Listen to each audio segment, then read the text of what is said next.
उत्सर्ग एकांकी के मुख्य पात्र डॉक्टर शेखर का चरित्र चित्रण। पात्र योजना के अनुसार डॉक्टर शेखर एकांकी के मुख्य पात्र या नायक हैं और एकांकी की कथानक का केंद्र बिंदु हैं। एकांकी में प्रारंभ से लेकर अंत तक शेखर का चरित्र सभी स्थानों पर दिखाई देता है। अन्य पात्र उसकी चारित्रिक विशेषताओं को और अधिक विकसित करने में सहायक हैं। एकांकी का शीर्षक भी डॉक्टर शेखर से ही लिया गया है। वह एक ऐसे वैज्ञानिक हैं जो अपनी मेहनत के आधार पर ऐसे यंत्र का निर्माण करते हैं जो कि मृत आत्माओं का आह्वान करता है और अंत में अपनी पुत्री मंजुल की जीवन रक्षा के लिए वह अपने जीवन भर की मेहनत से बनाए गए यंत्र को नष्ट कर देते हैं, जो कि उनकी उत्सर्ग भावना का परिचय देता है। यहाँ डॉक्टर शेखर 2 बार अपने उत्सर्ग का परिचय देते हैं। एक तरफ जहाँ अपने मित्र की मृत्यु के पश्चात उसकी पत्नी और पुत्री की वजह से वह अपने प्रेम का बलिदान देते हैं और अंत में अपने जीवन भर की मेहनत का।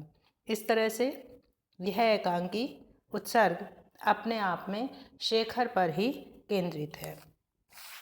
शेखर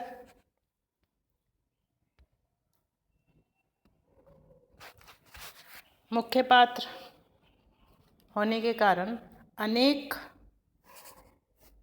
विशेषताओं से परिपूर्ण है। सबसे पहले वह चिंतनशील है। चिंतन के कारण ही वह घंटों, मिनटों, सेकंडों को जो हमने समय को या प्रतिदिन को बांट रखा है, उस बंटवारे को अनावश्यक मानते हुए उनका मानना है कि हमने अपने जीवन को काट छाँट कर इतना छोटा कर लिया है, इतने भागों में विभाजित कर लिया है कि हम अपने जीवन को भरपूर नहीं जी पाते हैं। जबकि हमें आवश्यकता इस बात की है कि हम अपने संपूर्ण जीवन को अच्छे से जिएं। दूसरी तरफ उन्होंने स्थूल शरीर और सूक्ष्म शरीर को भी अलग अलग प्रदर्शित करते हुए दिखाया है कि हमने यह जो अपने शरीर के भी 2 भाग कर रखे हैं, यह 2 भाग नहीं है, बल्कि यह एक परिवर्तन है। और जब हम इस विभाजन को समझ जाएंगे तो उनका मानना ये है कि हमें समय की आवश्यकता ही नहीं पड़ेगी। इस तरह से उदाहरण देते हुए आप उनके चिंतनशील व्यक्तित्व को स्पष्ट करेंगे। दूसरी उनके चरित्र की विशेषता यह है कि वह स्वभाव से ही भुलक्कड़ हैं। वो जिस काम को करने जाते हैं उसमें इतना खो जाते हैं कि उन्हें ध्यान नहीं रहता कि इस समय उन्हें क्या काम करना था। इसके कई उदाहरण हमें दिखाई देते हैं कि वह यंत्र की बात करते करते यह भूल जाते हैं कि उन्हें इस समय बाहर जाना है।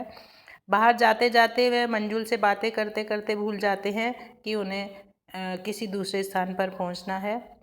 इस तरह से बार बार उनके भूलने की बात सामने होती है, जो कि उनके स्वभाव को बताती है। महान वैज्ञानिक के रूप में हम यह चर्चा कर सकते हैं कि डॉक्टर शेखर एक ऐसे सफल महान वैज्ञानिक हैं जिन्होंने एक विशेष यंत्र की खोज की है, जिसके बल पर वह मृत आत्माओं को सशरीर बुलाकर उनसे बात करते हैं और उनके माध्यम से स्थूल शरीर और सूक्ष्म शरीर की खोज करते हैं। अगला है वात्सल्य एवं सेवा भाव से पूरित।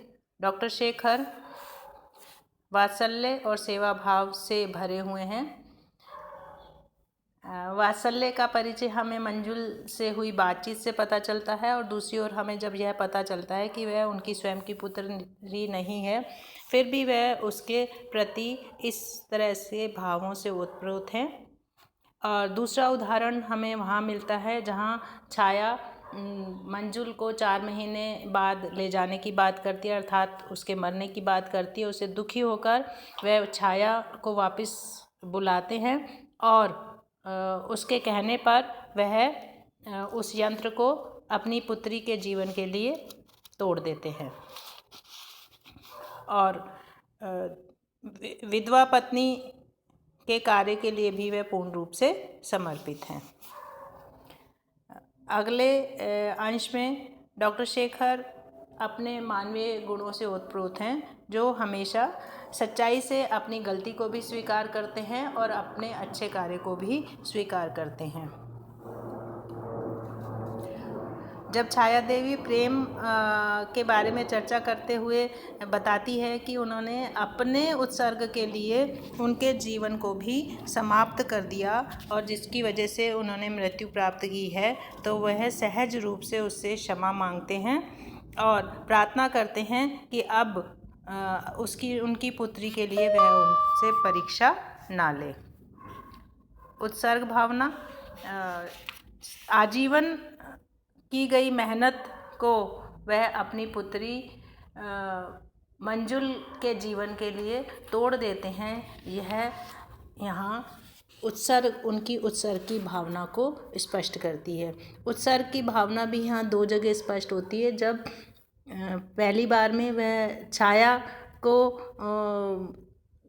छोड़ देते हैं सिर्फ इसलिए कि उनके मित्र की पत्नी को वह सुरक्षा दे सकें और उनकी पुत्री का भरण पोषण कर सकें।